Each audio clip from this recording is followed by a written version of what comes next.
ओम शांति। मुरली date 5-10-21। मीठे बच्चे, आत्मा और शरीर जो पतित और वाले काले बन गए हैं, बाप की याद से इन्हें पावन बनाओ, क्योंकि अब पावन दुनिया में चलना है.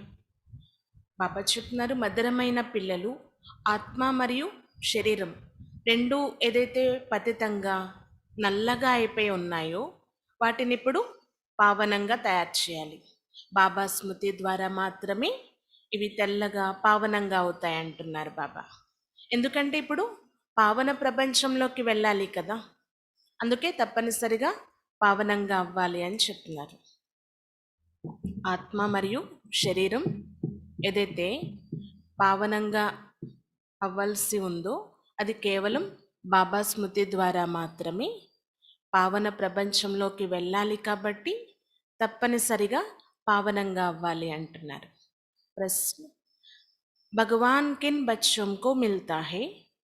बाप ने कौन सा हिसाब बतलाया है?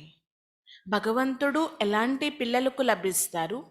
బాబా ఏ లెక్క తెలియచేశారు? దేనికి ఏంటి ఎంత ప్రాప్తి అంటారు కదా, అలా ఎలాంటి పిల్లలకు బాబా లభిస్తారు? బాబా యొక్క లెక్క ఏంటి?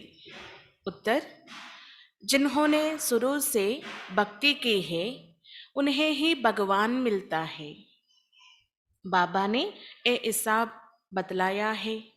सबसे पहले तुम भक्ति करते हो, इसीलिए तुम्हें ही पहले पहले भगवान द्वारा ज्ञान मिलता है. జవాబు తెలియచేస్తున్నారు బాబా, ఎవరైతే ప్రారంభం నుండి భక్తి చేసి ఉన్నారో వారికే భగవంతుడు లభిస్తారు. బాబా ఈ లెక్క కూడా తెలియచేశారు, అందరికంటే ముందుగా భక్తి చేసేవారికి నేను ముందే లభిస్తాను అంటున్నారు బాబా.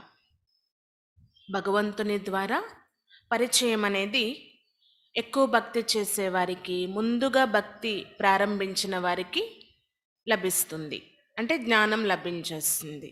జిస్సే ఫిర్ తుమ్ నయీ దునియా మే రాజ్ కర్తే హో. ఈ జ్ఞానం ఆధారంతో మళ్ళీ మీరు కొత్త ప్రపంచంలో రాజ్యం చేస్తారు. బాప్ कहते हैं, तुमने आधा कल्प मुझे याद किया है, अब मैं आया हूँ तुम्हें భక్తి కా ఫల్ దేనే. బాబా చెప్తున్నారు, మీరు అర్ధకల్పం నన్ను స్మృతి చేస్తూ వచ్చారు, ఇప్పుడు నేను వచ్చాను మీకు భక్తి యొక్క ఫలాన్ని ఇవ్వడం కోసం అంటున్నారు బాబా. ప్రతిదానికి ఒక లెక్క అనేది ఉంటుంది, ఎంత చేసుకుంటే అంత అని. అందుకే ఎవరైతే చాలా ఎక్కువ భక్తి చేస్తారో, ముందే ప్రారంభిస్తారో వారికి బాబా కూడా ముందే లభిస్తారు, జ్ఞానం ఇచ్చేస్తారనమాట బాబా వారికి భక్తి యొక్క ఫలం. ఆ జ్ఞానం ఆధారంతో కొత్త ప్రపంచంలోకి వెళ్ళి ముందుగా రాజ్యం చేసేది కూడా మీరే అంటున్నారు బాబా.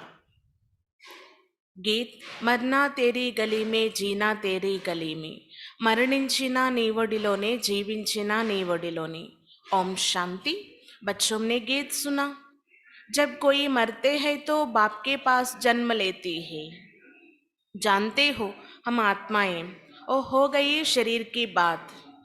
పిల్లలు పాట విన్నారు కదా, ఎప్పుడైతే మరణించడం జరుగుతుందో మళ్ళీ జన్మ తీసుకోవడం అనేది జరుగుతుంది. అంటే ఇక్కడ ఎలాంటి జన్మ కోసం తెలియచేస్తున్నారు బాబా? మరజీవ జన్మ కోసం. ఈ శరీర భ్రాంతి నుండి మరణించి బాబా వారిగా అవ్వాలి. మీకు తెలుసు కదా, ఇక్కడ ఆత్మల విషయం తెలియచేస్తున్నారు బాబా, శరీరం యొక్క విషయం కాదు. అయితే ఆత్మ ఎలా అయితే ఒక శరీరం విడిచి ఇంకొకటి ధరిస్తూ ఉంటుంది, రెండవ శరీరం తీసుకున్నప్పుడు రెండవ సంబంధికులు ఏర్పడుతూ ఉంటారు. పిల్లలైన మీరు ఇప్పటి వరకు ఎన్ని జన్మలు తీసుకున్నారు, ఎంతమంది సాకారి తండ్రులు లభించారు, ఈ లెక్క అంతా మీకు తెలుసు కదా అంటున్నారు బాబా. असल में हो निराकारी बाप के बच्चे, तुम आत्मा परमपिता परमात्मा के बच्चे हो, रहने वाले भी वहाँ के हो, जिसको निर्वाण धाम शांति धाम कहा जाता है. వాస్తవానికి నిరాకారి తండ్రి యొక్క పిల్లలమి అందరమీ కూడా మనం అక్కడి నుండే రావడం జరిగింది అన్నమాట. పరంపిత పరమాత్మ యొక్క సంతానము మనము. అక్కడే ఉండేవారిమి. దాన్నే నిర్వాణధామం, శాంతిధామము అని అంటారు. బాబా దగ్గర నివాసీలమైన మనము పరంధామ నివాసీలమి. ఇక్కడికి వచ్చి అనేక రకాల పాత్రలు అభినయిస్తూ అభినయిస్తూ వచ్చాము. బాబా కూడా అక్కడే ఉండేవారు, పిల్లలు కూడా అక్కడే ఉండేవి. అయితే ఆత్మలు ఎప్పుడైతే ఈ సృష్టిపైకి రావడం జరుగుతుందో పాత్రలు అభినయించడం ప్రారంభమవుతుంది అంటున్నారు బాబా. అయితే ఇక్కడ మనం లౌకిక తండ్రికి పిల్లలుగా పిలువబడుతున్నాం, కానీ వాస్తవానికి ప్రతి ఒక్కరూ ఆ పారలౌకిక తండ్రి యొక్క సంతానమే. కానీ ఇది ఎవరికీ తెలియదు, మర్చిపోయి ఉన్నారు అంటున్నారు బాబా. सतयुग में तुम सुखी बन जाते हो तो उस పారలౌకిక బాప్ కో భూల్ జాతే హో. సతయుగం వచ్చేసాక సుఖీలుగా అయిపోతాము, అప్పటి నుండి పారలౌకిక తండ్రిని మర్చిపోతాం. सुख में उस बाप का सिमरन नहीं करते हो, दुख में याद करते हो. సుఖంలో బాబా స్మరణ చెయ్యము, బాబా స్మృతి ఉండదు. దుఃఖం వచ్చినప్పుడు మాత్రం స్మృతి చేస్తాం. మరి ఎప్పటి నుండి ఈ స్మృతి అనేది ప్రారంభమైంది? ద్వాపర యుగం నుండి అంటున్నారు బాబా. जब लौकिक बाप को याद करती है तो बुद्धि शरीर तरफ जाती है ना. उस बाबा को याद करेंगे तो कहेंगे ओ बाबा है, दोनों बाबा. राइट अक्षर बाप ही है और भी फादर है, भी फादर है ना. आत्मा रूहानी बाप को याद करती है तो बुद्धि वहाँ चली जाती है. ఇక్కడ అర్థం చేసుకోవాల్సిన విషయం ఏంటంటే, లౌకిక తండ్రిని స్మృతి చేసినప్పుడు మన బుద్ధి ఆటోమేటిక్గా శరీరం వైపు వెళ్ళిపోతుంది. కానీ చెప్పాలంటే లౌకికంగా జన్మనిచ్చిన వారు తండ్రే. మన ఆత్మల తండ్రి అయిన పరమాత్మ కూడా తండ్రే. కానీ ఇక్కడ మనం పరంపిత పరమాత్మ ఆత్మల తండ్రిని కూడా తండ్రి అనే అనాలి. ఇద్దరు తండ్రులైనప్పటికీ వీరిని వేరేగా పిలుద్దాము అంటే అవ్వదు. తండ్రి తండ్రే కదా అంటున్నారు బాబా. నేను ఆత్మలకు తండ్రిని, అందుకే నన్ను ప్రతి ఒక్కరూ స్మృతి చేస్తారు. ఆత్మిక తండ్రిని స్మృతి చేసినప్పుడు బుద్ధి ఆటోమేటిక్గా పైకి వెళ్ళిపోతుంది అన్నమాట. ఇది పిల్లలు అర్థం చేసుకోవాల్సినటువంటి విషయం. అభి తుమ్ జాన్తే హో బాబా ఆయా హువా హై, हमको अपना बनाया. बाप कहते हैं पहले पहले हमने तुमको स्वर्ग में भेजा. బాబా తెలియచేస్తున్నారు, నేను వచ్చాను, నేను మిమ్మల్ని నా వారిగా చేసుకున్నాను. మొట్టమొదట మీరే నన్ను కలుస్తారు, నేనే మిమ్మల్ని స్వర్గంలోకి పంపిస్తాను అంటున్నారు బాబా. तुम बहुत साहूकार थे, फिर 84 जन्म ले.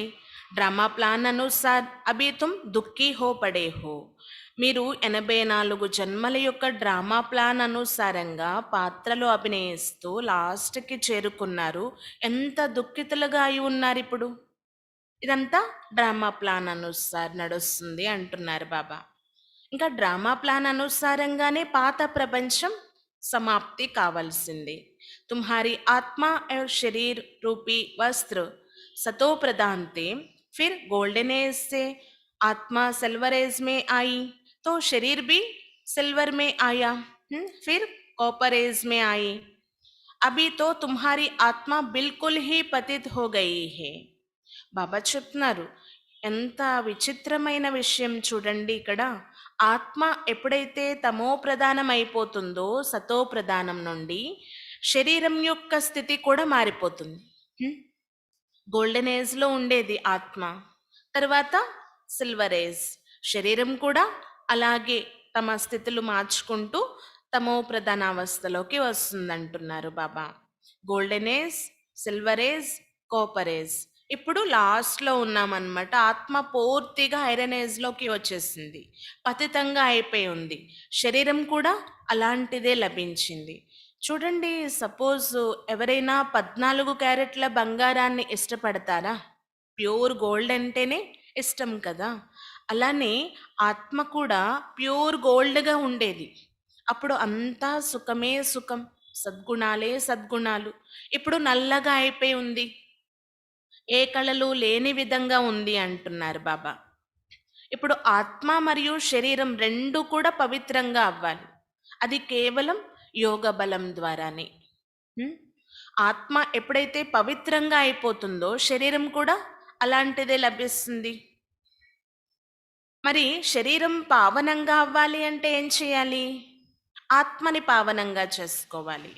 అంతేకాని ఏదో గంగా స్నానం చేస్తే పావనంగా అయిపోతాము అని ఎప్పుడు అనుకోకండి అంటున్నారు.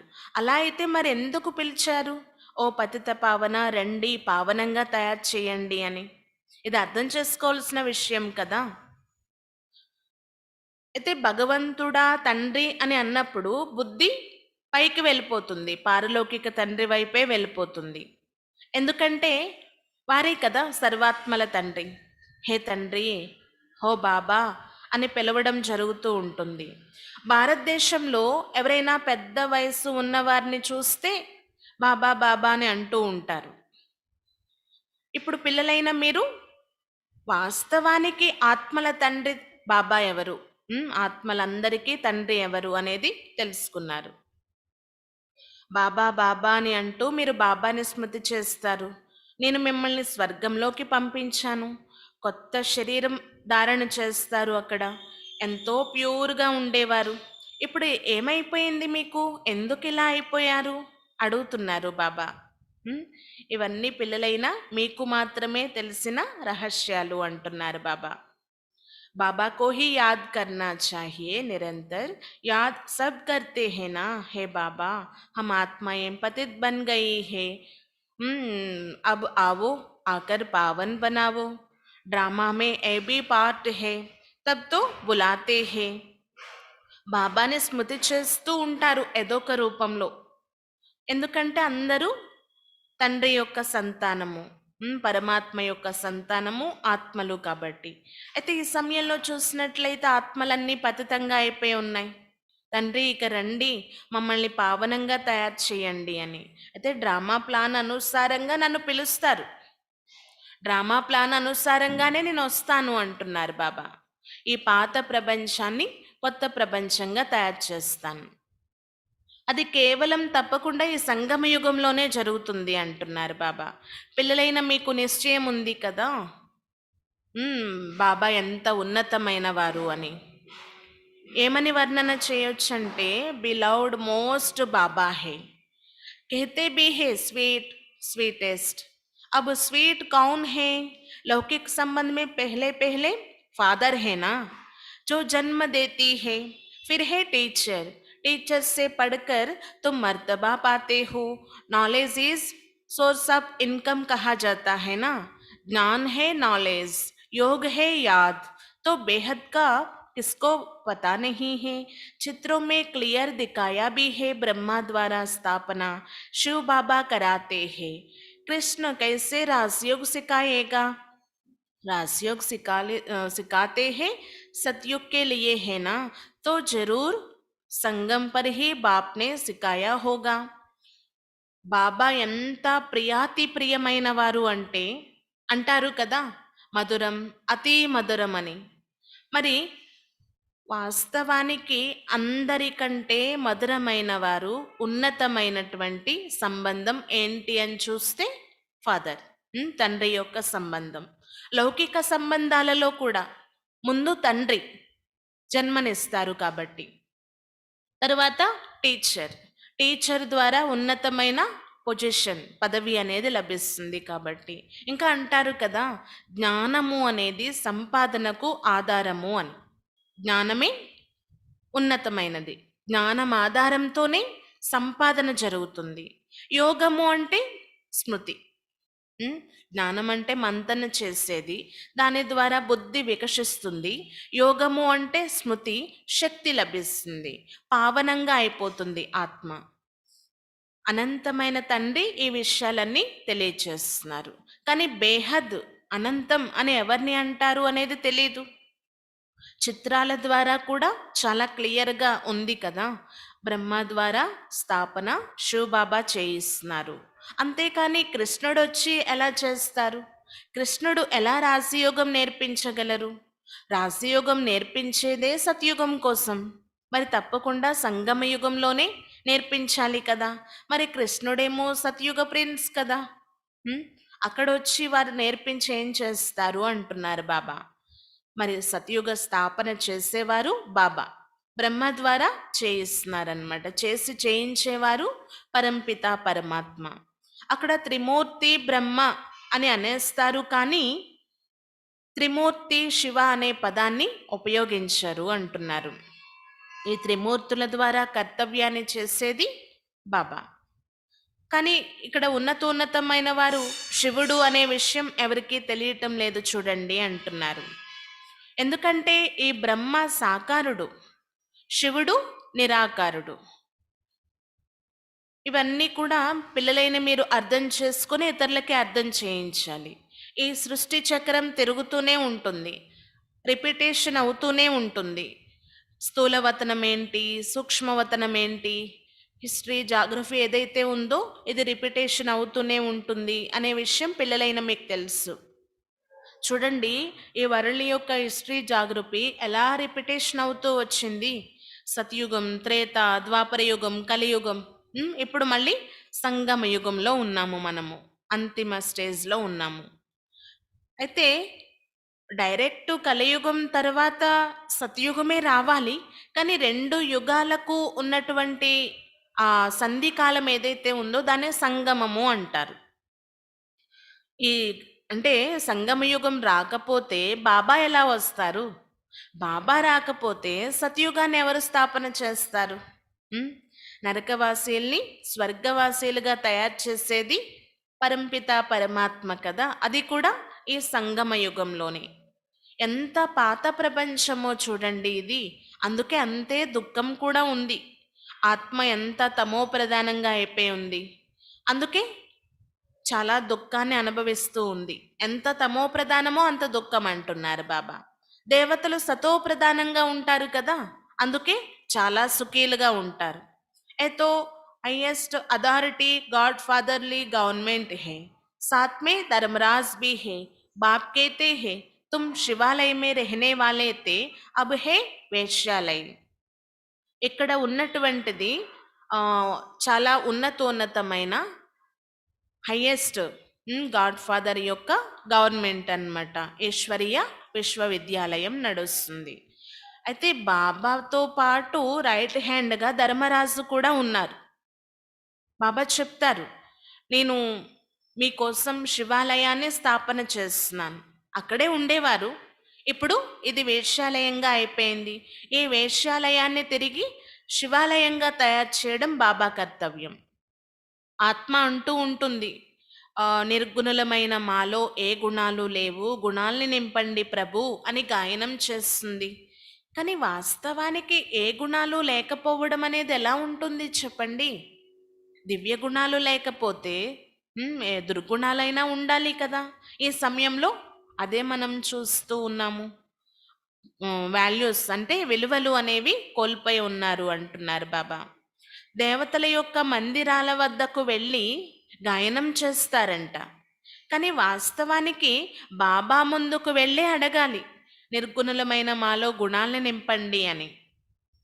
బ్రదర్స్ నుండి ఏం లభిస్తుంది చెప్పండి?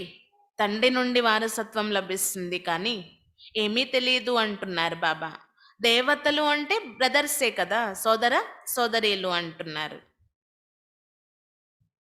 పరస్పరంలో ప్రేమతో ఉండాలి, కానీ వారసత్వం అనేది సోదర సోదరీల నుండి లభించదు. సోదర సోదరీల యొక్క పూజే చేస్తూ ఉంటారు ఇక్కడ. అంటే దేవీ దేవతల యొక్క పూజ చేస్తూ వచ్చాం కదా ఇప్పటి వరకు. ఇవి కేవలం పిల్లలైన మీరే అర్థం చేసుకోగలరు అంటున్నారు బాబా.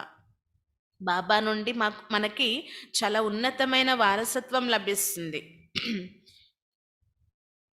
ఇంకా ఏమని చెప్పేశారంటే బాబా కోసం సర్వవ్యాపి అనేస్తారు. మరి కొంతమంది ఏమంటారంట అఖండ జ్యోతి స్వరూపుడు అని. మరి ఏది రైట్? సర్వవ్యాపి అనేది రైటా, అఖండ జ్యోతి స్వరూపుడు అనేది రైటా? ఏమీ అర్థం చేసుకోరు. ఇంకొక వైపు కొంతమంది అంటారంట నామరూపాలే లేవు, నామరూపాలకు అతీతుడు అంటారు. అరే, ఒకవైపు అఖండ జ్యోతి స్వరూపుడు అని మీరే అంటున్నారు, ఇంకొక వైపు నామరూపాలకు అతీతుడు అంటున్నారు. ఏమి అంటారో ఏమీ అర్థం కాదు అంటున్నారు బాబా. అయితే ఇదంతా ఎందుకు ఈ కన్ఫ్యూజన్ అంటే బాబాని యథార్థంగా తెలుసుకొని కారణంగా. పతితంగా అయిపోయారు అంటున్నారు. బాబా కోసం రకరకాలుగా చెప్తూ, నిందలు చేస్తూ ఇంకా డౌన్ అవుతూ వస్తున్నారు. తమో ప్రధానంగా అవుతూ వచ్చారు. ఇప్పుడు బాబా చెప్పేదేంటంటే ప్రతి ఒక్కరూ తిరిగి నాతో పాటు రావాల్సిందే. దీనికంటే ముందు పావనంగా అవ్వాలి అంటున్నారు బాబా. ఆ నిరాకారి ప్రపంచంలో ఆత్మలే ఉంటాయి. ఉమ్, బాబాతో పాటు మనం ఉండేవారిమి. సతో ప్రధాన అవస్థలో ఉండేవారిమి. మళ్ళీ ఆత్మ యొక్క స్థితిగతులు మారిపోతూ ఉంటాయి. సతో రజో తమోలోకి వచ్చేస్తుంది. పాత్ర అభినయించాలి కదా. ఇప్పుడు మళ్ళీ ఆత్మే స్మృతి చేస్తుంది సతో ప్రధానంగా అవ్వడం కోసం. నేను ఈ బ్రహ్మ తనువుని ఆధారంగా తీసుకొని వచ్చి మీకు వినిపిస్తున్నాను అంటున్నారు. అందుకే వీరు భాగ్యశాలి రథం అయ్యారు. రథం లేకుండా నేను ఎలాగ వచ్చి మీకు అర్థం చేయించగలను? భగీరథుడు గంగని తీసుకొచ్చారు అని అక్కడ ఏదైతే గాయనం చేస్తారో అది ఇప్పుడు ప్రాక్టికల్గా నడుస్తుందన్నమాట. జ్ఞాన గంగని తీసుకొని వచ్చారు. ఈ బ్రహ్మ ద్వారా బాబా మనకి జ్ఞానాన్ని ఉపదేశించారు. ఈ జ్ఞానం ఆధారంతో మీకు నాలెడ్జ్ అనేది లభిస్తుంది, తెలివి వివేకం లభిస్తుంది. ఈ వివేకం ఆధారంతో బాబా ఎవరు, ఏంటి, ఎలా స్మృతి చేయాలి, బాబాని స్మృతి చేస్తే లాభం ఏంటి, ఈ విచక్షణ అనేది లభిస్తుందన్నమాట. अभी तुम बच्चों को समझाया है ఏ జ్ఞాన్ వర్ష, ఇస్సే క్యా హోతా హే. పిల్లలైన మీకు అర్థం చేయించడం జరిగింది. ఇక్కడ జ్ఞాన వర్షం కురుస్తుంది. దీనితో ఏమవుతుంది? పతిత్ సే పావన్ బంతే హే, పతితం నుండి పావనంగా అయిపోతారు.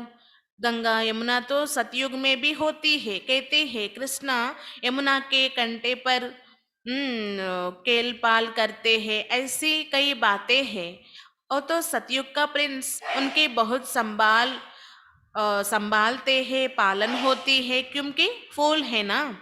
బాబా చెప్తున్నారు గంగా యమునా నదులు అనేవి సతయుగంలో కూడా ఉంటాయి అంటారు కదా. కృష్ణుడు యమునా నది తీర ప్రాంతంలో ఆడుకుంటూ ఉండేవారు అని. ఇలాంటి విషయాలు ఏమీ లేవు అంటున్నారు బాబా. వారు సతయుగ ప్రిన్స్ కదా, కృష్ణుడు రాజకుమారుడు. వారి యొక్క పాలన చాలా బాగా జరుగుతుంది. ఎందుకంటే పుష్ప సమానమైన వారు, పుష్పం అన్నమాట. ఎంతో ఉన్నతమైన వారు. फूल कितने अच्छे सुंदर होती है ना, फूल से सभी आकर खुशबू लेती है. పుష్పాలు చాలా సుందరమైనటువంటివి. ఆ పుష్పాల నుండి అందరూ సుగంధాన్ని తీసుకుంటారు. కాంటోంసే తోడే హీ ఖుష్బూ లేంగే, ముళ్ళ నుండి ఎవరు సుగంధాన్ని తీసుకోరు. అభి తో హే హీ కాంటోం కీ దునియా, ఇప్పుడైతే ఇది ముళ్ళ ప్రపంచం. జంగల్ కో బాప్ ఆకర్ గార్డెన్ ఆఫ్ ఫ్లవర్స్ బనాతే హే, ఇసిలియే ఉన్కా నామ్ బబుల్నాథ్ బి రఖ్ దియా హే. ఈ జంగల్ని, ఈ యొక్క అడవిని బాబా వచ్చి పుష్పాల వనంగా తయారు చేస్తున్నారనమాట. అందుకే బాబా యొక్క మరొక మహిమ ఏంటి అంటే బబుల్నాథ్ అని కూడా మనం పేరు పెట్టి మహిమ చేస్తాం. कांटों से फूल बनाते हैं, इसीलिए महिमा गाते हैं. कांटों को फूल बनाने वाला बाबा, ముళ్ళను పుష్పాలుగా తయారు చేస్తున్నారు బాబా, అందుకే మహిమ చేస్తాము ముళ్ళను పుష్పాలుగా తయారు చేసే తండ్రి అని. अब तुम बच्चों का बाप के साथ कितना लव होना चाहिए. अभी तुम जानते हो हम बेहद के बाप के बने हैं. अभी तुम्हारा संबंध उनसे भी है तो लौकिक से भी है. पारलौकिक बाप को याद करने से तुम पावन बनेंगे. అయితే ఇక్కడ అర్థం చేయిస్తున్నారు బాబా, పిల్లలైన మీరు బాబా వారిగా అయ్యారు. మరి బాబాతో ఎంత ప్రేమ ఉండాలి, అంత ఉంటుందా? మీకు తెలుసు కదా, అనంతమైన తండ్రి వారిగా అయిపోయాము మనము. ఇప్పుడు మీ యొక్క సంబంధం పారలౌకిక తండ్రితో కూడా ఉంది, లౌకికంతో కూడా ఉంది. మరి పారలౌకిక తండ్రిని స్మృతి చేస్తే ఏంటి లాభం అనేది ఒకసారి చూసుకోండి. మీరు పావనంగా అయిపోతారు. ఆత్మ ఇది తెలుసుకుంది కదా, లౌకిక్ తండ్రి మరియు పారలౌకిక్ తండ్రి ఇద్దరూ ఉన్నారు ఈ సమయంలో. అయితే భక్తి మార్గంలో ఆత్మకు ఈ విషయం తెలీదు. ఏదో భగవంతుడా ఈశ్వరుడా అని అంటారు, కానీ రియల్గా భగవంతుడు ఆత్మలకు తండ్రి ఎలా అయ్యారు అనే విషయం ఏమీ బుద్ధిలోకి రాదు కదా అంటున్నారు బాబా. మన లౌకిక తండ్రి గాడ్ ఫాదర్ అవ్వలేరు కదా, పారలౌకిక తండ్రినే గాడ్ ఫాదర్ అని పిలుస్తాము. అవినాశి తండ్రిని స్మృతి చేస్తూ ఉంటాము. లౌకిక తండ్రిని ఎవరు స్మృతి చెయ్యరు, ఆటోమేటిక్గా వారి యొక్క స్మృతి ఉంటుందన్నమాట. మా తండ్రి, ఇది తండ్రి పిల్లల సంబంధము అనేది గుర్తుంటుంది. కానీ ఇక్కడ అద్భుతం ఏంటి అంటే నన్ను మర్చిపోతూ ఉంటారు, ఆ తండ్రిని మాత్రం మర్చిపోరు అంటున్నారు. అరే నేను పావనంగా చేస్తున్నాను, మిమ్మల్ని హెవెన్ని స్థాపన చేస్తున్నాను, అలాంటి తండ్రిని మీరు మర్చిపోతున్నారు. ఉం? విచిత్రం కదా ఇది, అద్భుతం యొక్క విషయం అంటున్నారు బాబా. బాబాయే వచ్చి పావనంగా తయారు చేస్తారు ఈ సంగమ యుగంలో. శాస్త్రాల్లో కూడా ఇది ఉంది అన్నమాట చాలా క్లియర్గా. కల్పకల్పము కల్పం యొక్క సంగమంలో వస్తారు అనే దానికి యుగే యుగే అని రాసేశారు. ఒక చిన్న మిస్టేక్ అంటున్నారు బాబా. ఒకవేళ యుగ యుగంలో వస్తే మానవుల యొక్క ఉన్నతి చాలా జరిగేదేమో, ఎంత డౌన్ పాల్ స్థితి ఇప్పుడు ఉండేది కాదేమో అంటున్నారు బాబా. దీన్ని బట్టి ఏమని అర్థమవుతుంది, మానవులు చాలా ఘోర అంధకారంలో ఉన్నారు, ఏమీ అర్థం చేసుకోలేకపోతున్నారు. कहते हैं जो बहुत భక్తి करते हैं उन्हें భగవాన్ మిల్తా హే అంటారు కదా, ఎవరైతే ఎక్కువ భక్తి చేస్తారో వారికి భగవంతుడు లభిస్తారు అని. तो सबसे जास्ती భక్తి करने वाले को जरूर पहले मिलना चाहिए. అందరికంటే ఎక్కువ భక్తి చేసే వారికి ముందే లభించేయాలి కదా మరి భగవంతుడు. బాప్నే హిసాబ్ भी बतलाया है, सबसे पहले भक्ति तुम करते हो, तुमको भी पहले पहले भगवान द्वारा ज्ञान मिलता है, जो फिर तुम ही नई दुनिया में राज करो. బాబా ఈ లెక్క కూడా తెలియచేసేసారు. అందరికంటే ముందు చాలా ఎక్కువ భక్తి చేసింది మీరే, అందుకే ముందు భగవంతుడి ద్వారా జ్ఞానం లభించింది మీకే, మళ్ళీ కొత్త ప్రపంచంలో రాజ్యం చేసేది కూడా మీరే అంటున్నారు బాబా. బేహద్ కా బాప్ తుమ్ బచ్చోं को ज्ञान दे रही है, इसमें तकलीफ की कोई बात नहीं है. बाप कहते हैं तुमने आधा कल्प याद किया है, सुख में तो कोई याद करते ही नहीं, अंत में जब दुखी हो जाती है तब हम आकर సుఖీ బనాతే హే. బాబా చెప్తున్నారు మీరు అర్ధకల్పం ఎంత స్మృతి చేశారు. ఇప్పుడు మరి బాబా లభించారు కదా, బాబా జ్ఞానం ఇచ్చారు, మీరు నాతో మీ యొక్క బుద్ధిని జోడించండి. ఇంకా ఇంతకు మించి శ్రమ ఏమీ ఇవ్వటం లేదు బాబా. మీరు స్మృతి చేసి సతో ప్రధానావస్థకి చేరిపోతారు. సుఖంలో ఎవరు స్మృతి చెయ్యరు, సుఖ ప్రపంచంలోకి వెళ్ళిపోయాక స్మృతి చేసే అవసరం లేదు. ఎప్పుడైతే అంతిమంలో మళ్ళీ దుఃఖితులుగా అయిపోతారో చాలా దుఃఖము అనేది అనుభవిస్తూ బాబాని పిలుస్తూ ఉంటారనమాట. అయితే ఇప్పుడు బాబా సుఖీలుగా తయారు చేయడానికే వచ్చారు. ఎంత ఉన్నతోన్నతమైన వారు బాబా, హైయెస్ట్ అథారిటీ అన్నమాట. మీరు చాలా పెద్ద వ్యక్తులుగా అయిపోతున్నారు, ఎందుకంటే మన తండ్రి కూడా అంతే పెద్దవారు కాబట్టి. चीफ मिनिस्टर, प्राइम मिनिस्टर आदि के बंगले कितने फर्स्ट क्लास होती है, सारा फर्नीचर ऐसा फर्स्ट क्लास होगा. तुम तो कितने बड़े आदमी बनते हो ना, दैवी गुण वाले देवता स्वर्ग के मालिक बनते हो.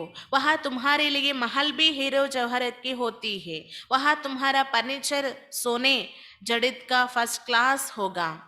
ఇక్కడ చూసినట్లయితే ఈ ప్రపంచంలో చీఫ్ మినిస్టర్, ప్రైమ్ మినిస్టర్ మొదలైన వారి బంగళాలు ఎంతో ఫస్ట్ క్లాస్గా ఉంటాయంట, వారి ఫర్నిచర్ కూడా చాలా ఫస్ట్ క్లాస్గా ఉంటుంది. మీరు కూడా మరి అంతే పెద్ద వ్యక్తులు అయిపోతున్నారు, అంటే దేవతలు అయిపోతున్నారు, దైవీ గుణదారులుగా అయిపోతున్నారు, స్వర్గానికే మాలికులు అవుతున్నారు. అక్కడ మీ యొక్క మహల్స్ వజ్ర వైడూర్యాలతో పొదగబడి ఉంటాయి, మీ ఫర్నిచర్ బంగారంతో తయారు చేయబడి ఉంటాయి అంటున్నారు బాబా. చాలా ఫస్ట్ క్లాస్గా ఉంటాయి అన్నమాట. ఏహే रुद्र ज्ञान यज्ञ, शिव को रुद्र भी कहती है. जब भक्ति पूरी होती है तो भगवान रुद्र यज्ञ रचते हैं.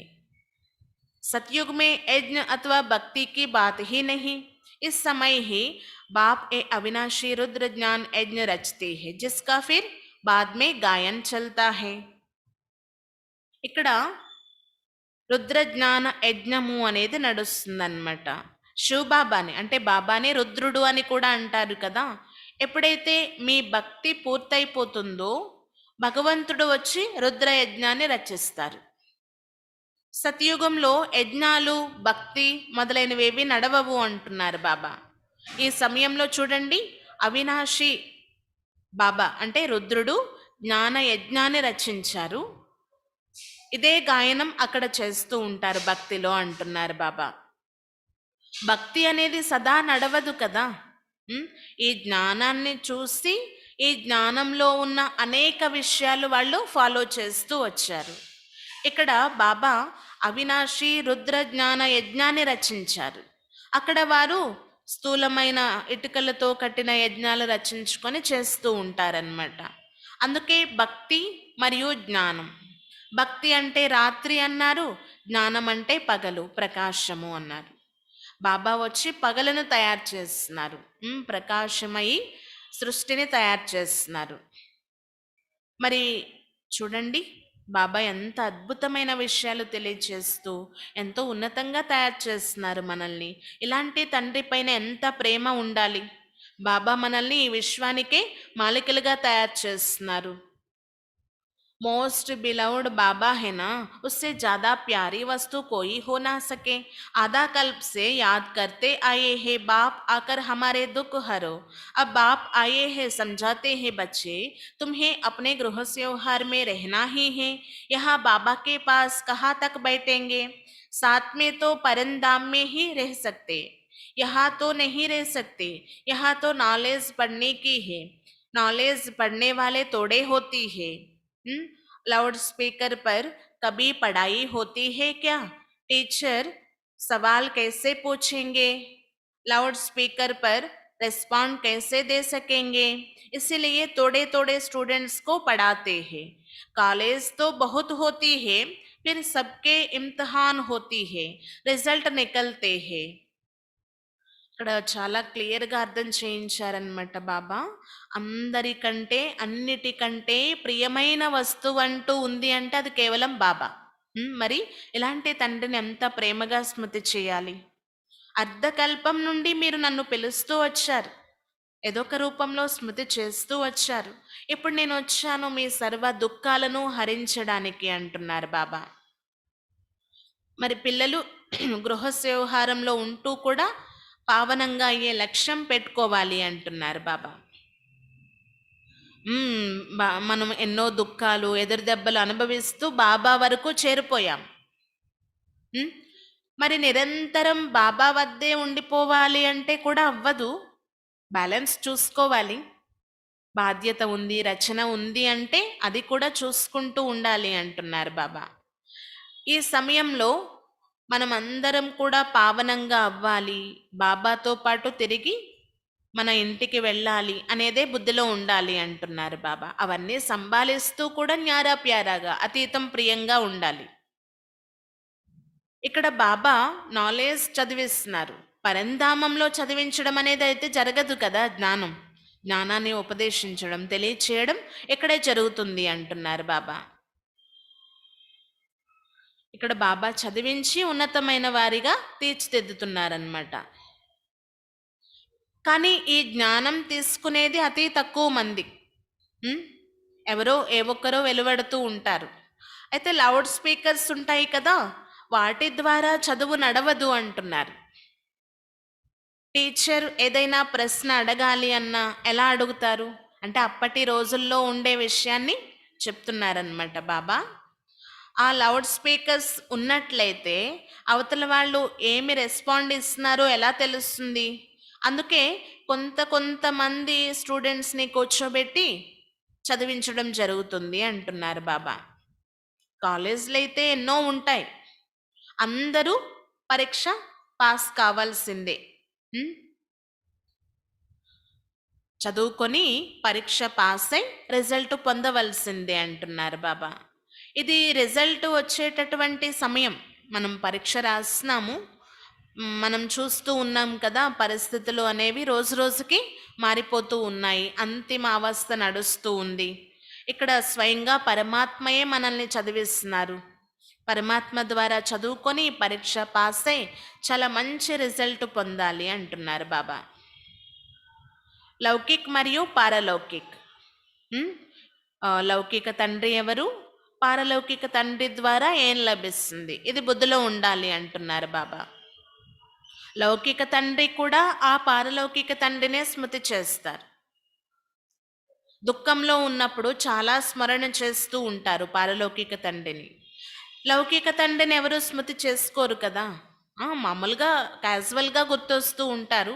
కానీ చాలా దుఃఖం ఉన్నప్పుడు, ఏడ్చే పరిస్థితులు వచ్చేసినప్పుడు న్యాచురల్గా ఆ తండ్రి వైపు బుద్ధి వెళ్ళిపోతూ ఉంటుంది, పారలౌకిక తండ్రి వైపు. బాబా వచ్చి ఉన్నారు ఈ సమయంలో. మహాభారత యుద్ధం కూడా ఎదురుగా నించొని ఉంది. ఇవన్నీ పిల్లలైన మీ బుద్ధిలో ఉంటాయి కదా. మహాభారత యుద్ధం ద్వారానే వినాశనం యొక్క జ్వాల ప్రజ్వలితం అవుతుంది అంటున్నారు బాబా. అయితే అక్కడ చూపిస్తారనమాట, మహాభారత యుద్ధంలో కృష్ణుడు వచ్చారు అని. ఇది జరిగే పని కాదు అంటున్నారు బాబా. కృష్ణుడు సేమ్ యాజ్ ఇట్ ఈస్గా మళ్ళీ సత్యుగంలోనే మనం చూడగలం. ఎంత బిచారి పాపం, ఎంత సంశయంలో ఉన్నారు అంటున్నారు బాబా. మళ్ళీ కృష్ణ కృష్ణ అని అంటూ పిలుస్తూ ఉంటారు, స్మరణ చేస్తారు. ఇప్పుడు చాలా ప్రియాతి ప్రియమైన తండ్రి మనకి లభించేశారు. శివబాబాను తండ్రి అంటున్నాము మనము. కృష్ణుడు తండ్రి కాలేరు కదా, నిరాకారుడు కూడా కాదు, వారు సాకారుడు. కృష్ణుడు సతయుగ రాజకుమారుడు, సాకారుడు అంటున్నారు బాబా. నేను సర్వాత్మల తండ్రిని, నేను చాలా ప్రియాతి ప్రియమైన వాడిని. అయితే వాస్తవానికి చెప్పాలంటే శివబాబా కృష్ణుడు ఇద్దరూ ప్రియమైన వారే. శివబాబా వచ్చి ఈ విశ్వానికి మాలికలుగా చేస్తున్నారు. కృష్ణుడేమో చాలా మంచిగా చదువుకొని విశ్వానికి మాలికుడిగా అయిపోతున్నారనమాట. మరి ఇప్పుడు మీరే నిర్ణయించుకోండి, ఇద్దరూ ప్రియమైన వారే, కానీ అతి ఎక్కువ ప్రియమైన వారు ఎవరు అనిపిస్తారు మీకు, శివబాబానా కృష్ణుడా? అభి తుమ్ జడ్జ్ కర్ సక్తే హో జాస్తి ప్యారా కౌన్? शिव बाबा ही ऐसा लायक बनाते हैं ना, कृष्ण क्या करते हैं? सोचो, बाप ही तो उनको ऐसा बनाते हैं ना, तो गायन भी जास्ती उन बाबा का होना चाहिए ना. కృష్ణుణ్ణి బాబా ఈ విధంగా తయారు చేస్తున్నారు, ఉన్నతోన్నతంగా కృష్ణుడు అవుతున్నారనమాట. మరి ఎక్కువ మహిమ ఎవరికి చేయాలి? బాబాకే అవ్వాలి కదా. బాబా అర్థం చేయించారు. మీరు పార్వతులు అమర కథ వింటున్నారు కూర్చొని. శివుడు అమరనాథుడు అన్నమాట, అమర కథ వినిపిస్తున్నారు రోజు మనకి. మీరే అర్జునులు కూడా గీతా జ్ఞానాన్ని ఉపదేశిస్తున్నాను అంటున్నారు బాబా. ఇంకా మీరే ద్రౌపదులు కూడా. పరమాత్మ రండి, రక్షించండి, మమ్మల్ని ఈ దుఃఖం నుండి, నగ్నంగా అవ్వడం నుండి కాపాడండి అని పిలిచింది కూడా మీరే అంటున్నారు బాబా.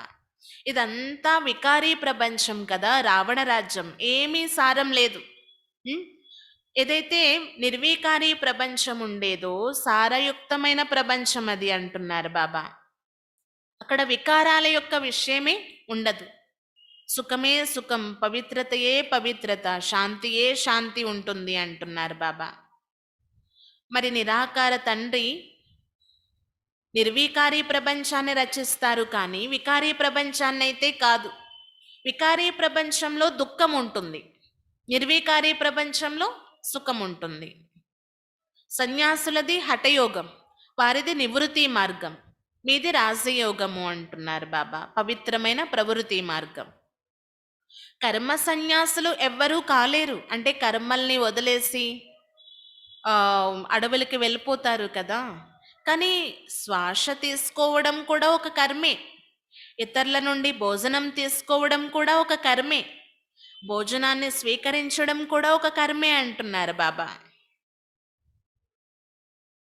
వాళ్ళు ఎక్కువ ప్రయత్నిస్తూ ఉంటారనమాట, మేము ఆ నిర్వాణ ధామంలో కలిసిపోవాలి, జ్యోతిలో కలిసిపోవాలి అని. కానీ నిర్వాణ ధామం అనేది ఒక స్థానం. జ్యోతి జ్యోతిలో కలిసిపోవడం అనేది ఎప్పటికీ జరగదు అంటున్నారు బాబా. మరి బాబా చెప్తున్నారు, ఎప్పుడైతే మనం కర్మాతీత అవస్థకి చేరుకుంటామో ఆత్మ శరీరం రెండు వేరైపోతాయి. మళ్ళీ ఆత్మ జన్మ తీసుకుంటుంది. ఆత్మ ఈ సమయంలో గర్భజయంలో ఉంటుందన్నమాట.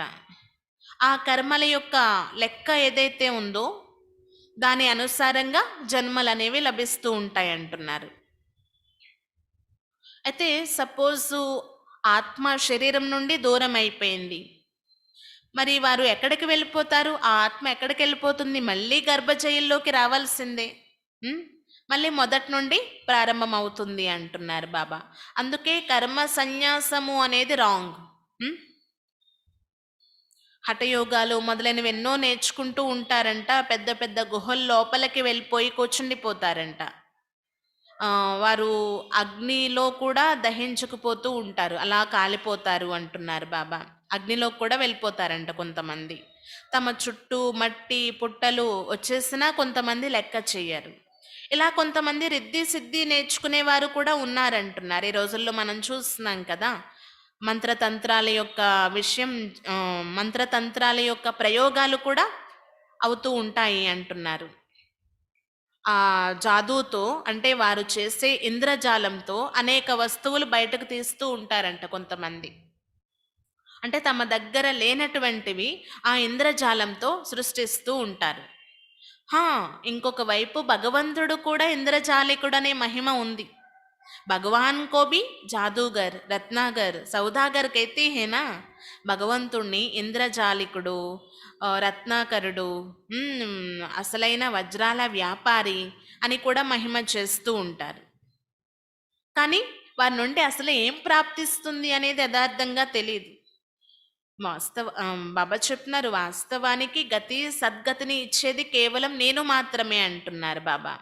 నా ద్వారా తప్ప ఇంకెవ్వరి ద్వారా లభించదు. तो एक ही सच्चा सद्गुरु आकर सबकी గతి సద్గతి కర్తే హే. నేనే సత్యాతి సత్యమైన సద్గురువుని, నేను వచ్చి అందరి యొక్క గతి సద్గతిని చేస్తున్నాను అంటున్నారు బాబా.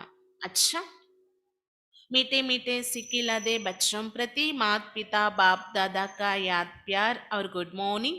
रूहानी बाप के रूहानी बच्चों को नमस्ते. हम रूहानी बच्चों की रूहानी बाप दादा की याद प्यार गुड मॉर्निंग और नमस्ते. धारणा के लिए मुख्य सार, पहले पॉइंट, कांटों से फूल बनाने वाला मोस्ट बिलाउड एक बाप है, उसे बहुत लव से याद करना है. खुशबूदार पावन फूल बन सबको सुख देना है. మొదటి పాయింట్, ముళ్ళ నుండి పుష్పాలుగా తయారు చేసి ప్రియమైన తండ్రిని చాలా స్మృతి చేయాలి. వారొక్కరే కదా ఇలా తయారు చేసేది, బాబా ఒక్కరే. ముళ్ళ నుండి పుష్పాలుగా తయారు చేసి చాలా ప్రియాతి ప్రియమైన వారు ఒక్క బాబాయే. వారిని చాలా ప్రేమగా స్మృతి చేయాలి. సుగంధభరితమైన పావన పుష్పాలుగా తయారవ్వాలి. సుగంధభరితమైన పావన పుష్పాలుగా అయి సర్వులకు సుఖాన్ని ఇవ్వాలి. दूसरा, ए नॉलेज सोर्स ऑफ इनकम है. इससे 21 जन्म के लिए तुम बहुत बड़े आदमी बनते हो, इसलिए इसे अच्छी रीति पढ़ना और पढ़ाना है. आत्मा अभिमानी बनना है. రెండో పాయింట్, ఈ చదువు సంపాదనకు ఆధారము. దీనితో 21 జన్మల కోసం మీరు చాలా పెద్ద వ్యక్తులుగా అయిపోతున్నారు, అంటే దేవతలుగా అయిపోతున్నారు. కాబట్టి ఈ చదువుని మంచి రీతిగా చదవాలి, చదివించాలి, ఆత్మాభిమానిగా అవ్వాలి. वरदान, बाप दादा को अपना साथी समझकर डबल फोर्स से कार्य करने वाले सहज योगी भव. బాప్ దాదాను తమ సాతిగా తోడుగా చేసుకొని బాబ్దాదాను తమ తోడుగా భావించి డబల్ ఫోర్స్తో కార్యం చేసే సహజ యోగిగా తయారు కండి. బాబ్దాదాను తమ తోడుగా చేసుకొని డబల్ ఫోర్స్గా కార్యం చేసే सहज योगी भव। कोई भी कार्य करते बाप दादा को अपना साथी बना लो तो डबल फोर्स से कार्य होगा और स्मृति भी बहुत सहज रहेगी, क्योंकि जो सदा साथ रहता है उसकी याद स्वतः बनी रहती है। ఏ కార్యం చేస్తున్నప్పటికీ కానీ బాప్దాదాను తమ సాథీగా చేసేసుకోండి తోడుగా, అప్పుడు డబల్ ఫోర్స్తో ఆ కార్యం జరిగిపోతుంది అంటున్నారు బాబా. ఇంకా స్మృతి కూడా చాలా ఈజీ అయిపోతుంది. ఎవరి తోడులో అయితే సదా ఉన్నామో వారి స్మృతి నేచురల్గానే వస్తూ ఉంటుంది కదా. तो ऐसे साथी रहने से वह बुद्धि द्वारा निरंतर साथ का संग निरंतर सत का संग करने से सहज योगी बन जाएंगे. మరి చూడండి, ఇలాంటి సాథీని మనం చేసుకోవడం ద్వారా, ఇలాంటి వారిని, ఇంత ఉన్నతమైన వారిని తోడుగా పెట్టుకోవడం ద్వారా మరియు మన బుద్ధి ద్వారా కూడా నిరంతరము సత్సాంగత్యం యొక్క రంగు ఉంటుందన్నమాట. ఈ సత్సాంగత్యం యొక్క రంగు మనల్ని సహజ యోగిగా చేస్తుంది. ఇలా ఈ పవర్ఫుల్ సాంగత్యంలో ఉన్న కారణంగా ప్రతి కార్యంలో కూడా మీకు డబల్ ఫోర్స్ అనేది లభిస్తూ ఉంటుందన్నమాట. దీని ద్వారా ప్రతి కార్యం కూడా సఫలీకృతం అయిపోతూ ఉంటుంది, ప్రతి కార్యం సఫలం అవుతుంది అనే అనుభూతి కలుగుతూ ఉంటుంది. కాబట్టి బాప్దాదాను మీ సాథీగా చేసుకోండి. ఏ కార్యమైనా డబల్ ఫోర్స్గా అయిపోతుంది. నేచురల్గానే బాబా స్మృతి కూడా ఉంటుంది. ఇంకా బుద్ధి ద్వారా బుద్ధి పైన ఎలాంటి చెడు ప్రభావాల యొక్క రంగు పడదు, సత్సాంగత్యము అనే రంగే ఉంటుంది. ఈ సహయోగం కారణంగా మన స్థితి చాలా పవర్ఫుల్గా తయారవుతుంది. ఆ పవర్ఫుల్ సాంగత్యం ఉన్న కారణంగా ప్రతి కార్యం డబల్ ఫోర్స్తో ముందుకు నడుస్తుంది. ప్రతి కార్యం నేచురల్గానే సఫలీకృతం అవుతున్నట్లు అనుభూతి కూడా కలుగుతుంది అంటున్నారు బాబా. స్లోగన్, महारथी वह है जो कभी माया के प्रभाव में परवश ना हो. ఎప్పుడూ కూడా మాయా ప్రభావానికి పరవశం అవ్వకుండా ఉన్నవారే మహారథులు. మాయ అయితే ట్రై చేస్తూ ఉంటుంది, తన ప్రయత్నం తను చేస్తూ ఉంటుంది తన ప్రభావంలోకి తీసుకెళ్ళిపోవడం కోసం. కానీ ఎప్పుడు కూడా మాయా ప్రభావాల అంటే మాయా చేసే రకరకాల ప్రభావాలకు పరవశం కాకూడదు, ఆ ప్రభావానికి వశమైపోకూడదు. అలా ఉన్నవారే మహారథులు అంటున్నారు. అచ్చా, ఈరోజు బాబా ముఖ్యంగా ఆత్మ శరీరం రెండూ కూడా పతితంగా నల్లగా అయిపోయి ఉన్నాయి, బాబా స్మృతి ద్వారా మాత్రమే వీటిని పావనంగా తయారు చేసుకోవడం వీలవుతుంది, అప్పుడే మీరు పావన ప్రపంచానికి వెళ్ళగలరు అంటున్నారు బాబా. ఇంకా ప్రశ్న ఏమడిగారంటే బాబా, భగవంతుడికి అంటే భగవంతుడు ఏ పిల్లలకి లభిస్తారు, వారి లెక్క ఏంటి అని అడిగారు. ఎవరైతే మొదటి నుండి చాలా ఎక్కువ భక్తి చేసి ఉన్నారో వారికే భగవంతుడు లభిస్తారు. ఇది లెక్క అన్నమాట. ఎక్కువ చేసిన వారికి ఎక్కువ ప్రాప్తి అనేది అది క్యాజువల్గానే అంటూ ఉంటారు కదా, మామూలు లౌకికంగా కూడా. మరి బాబా దగ్గర కూడా ఇదే హిసాబ్ నడుస్తుంది. మీరు చాలా భక్తి చేసి ఉన్నారు, అందుకే మీకు ముందే జ్ఞానం లభించేసింది, బాబా లభించేశారు. కొత్త ప్రపంచంలోకి వెళ్ళి రాజ్యం చేసేది కూడా మీరే అంటున్నారు బాబా. మీరు అర్ధకల్పం నుండి ఏదైతే భక్తి చేస్తారో నా కోసం, నేను ఇప్పుడు వచ్చాను, మిమ్మల్ని నా వారిగా చేసుకున్నాను, భక్తి యొక్క ఫలాన్ని ఇస్తున్నాను అంటున్నారు బాబా. ఇంకా పరమాత్మ ద్వారా చాలా అద్భుతమైనటువంటి జ్ఞానం మనకి ప్రాప్తించి ఉంది. ఈ జ్ఞానమే సంపాదనకు ఆధారం కాబోతుంది 21 జన్మల కోసం. కాబట్టి ఎంత ప్రియాతి ప్రియమైన ఉన్నతోన్నతమైన తండ్రిని అంతే మనం ప్రేమగా చాలా భావనతో స్మృతి చేయాలి. అప్పుడే బాబా యొక్క పూర్తి వారసత్వానికి హక్కుదారులమి కాగలమన్నమాట. ఆత్మ ఏదైతే 24 క్యారెట్ల బంగారంగా ఉండేదో ఇప్పుడు అది అలా లేదు. పతితంగా అయిపోయింది, నల్లగా అయిపోయింది. అందుకే శరీరం కూడా అలాగే లభించింది అంటున్నారు బాబా. ఇంకా పెద్ద పెద్ద వ్యక్తులకి చాలా గౌరవాన్ని ఇవ్వడం జరుగుతుంది. వారు ఉండే భవనాలు కూడా చాలా ఫస్ట్ క్లాస్గా ఉంటాయి. అలా మనం కూడా చాలా పెద్ద వ్యక్తులం అయిపోతున్నాం అన్నమాట. అంటే ఈ సృష్టికే యజమానులుగా అయిపోతున్నాం, దేవీ దేవతలుగా అయిపోతున్నాం. అక్కడ మీ భవనాలు ఏంటి, ఫర్నిచర్ ఏంటి, ఎంత ఫస్ట్ క్లాస్గా ఉంటాయంటే మరి చెప్పకండి అంటున్నారు బాబా.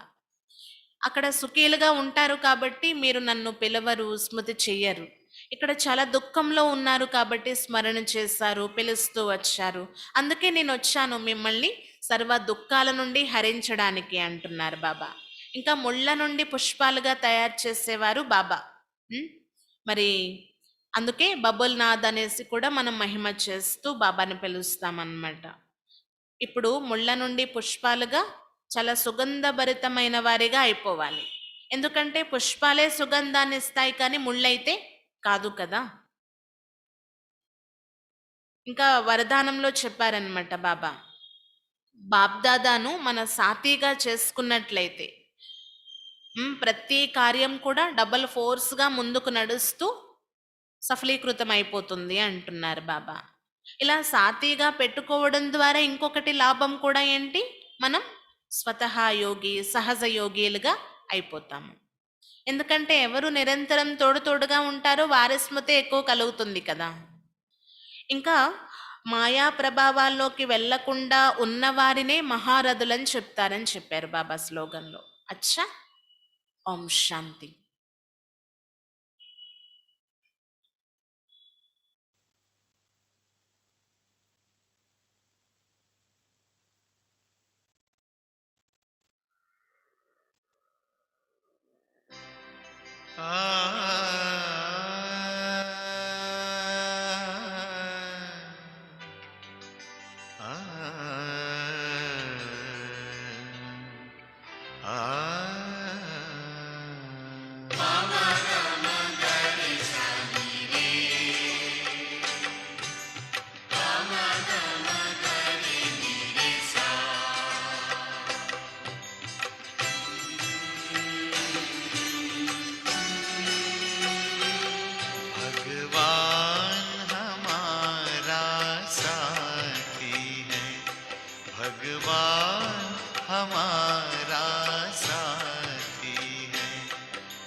संग संग रहते हैं, वो अपने संग संग रहते हैं।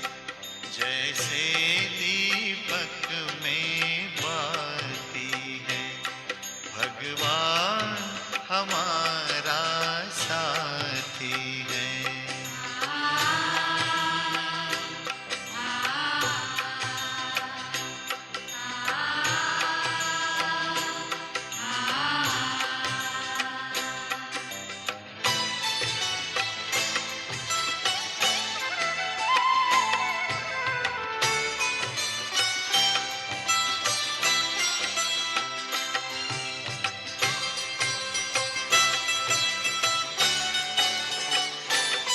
खुलते ही आँख हमें मिलते, हर पल वो साथ मेरे चलते। कितना वो प्यार हमें करते, उनकी पलकों में हम पलते। हम खुश नसीब उनको